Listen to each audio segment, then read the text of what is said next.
Hello, Dr. James Bogash, expert in health and longevity, and in today's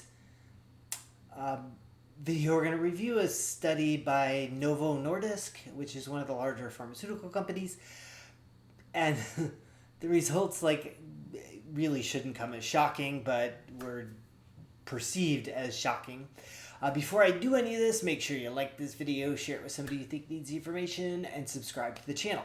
So this was the POSEIDON study, looking at almost 19,000 people who had cardiovascular disease or chronic kidney disease, and these people were undergoing the best treatment, which meant medically they were given drugs, not that they were exercising and eating right, because that's not important for heart disease.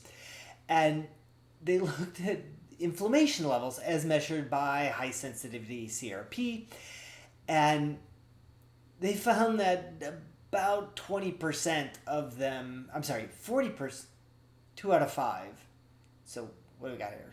40% of the people in the study had high inflammation, even though they were given the meds, statins, whatever it would be given to hopefully improve their outcomes.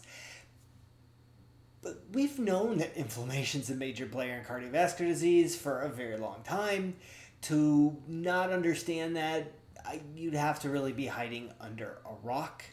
So the idea that 40% of the people still had inflammation that was going to lead to cardiovascular disease shouldn't come as a big surprise. Cardiovascular disease remains our number one killer. We obviously suck at treating it.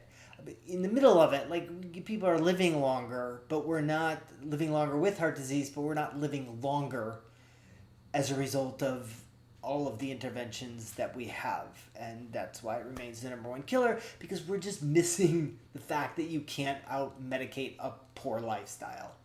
So statins are obviously the golden child of the cardiovascular treatment. We now have the protein kinase, PCSK9 inhibitors. Yeah, I'm fast forward 5 or 10 years, cardiovascular disease will still be the number one killer because we're still not fixing the underlying problem. But statins may have a little bit of an anti-inflammatory effect, but it's pretty small in the scheme of things, especially compared to lifestyle like diet and exercise. So what do we do to lower inflammation? I mean, that's its own 4-day class. But just in general, things like avoiding refined carbohydrates, so our choice of carbohydrates is going to be important in driving inflammation. Certainly looking and kind of keeping our carb content down is important, but not necessarily keto. And increasing your intake of healthy fats, so monounsaturated fats, polyunsaturated fats like olive oil, like nuts and seeds, have been shown to have a positive impact on cardiovascular disease. At the same time, avoiding the unhealthier fats like partially hydrogenated fat, they're absolutely off the list. Nobody thinks that they're good. And omega-6s, like our seed oils, they're not necessarily bad, but we get way too many of them.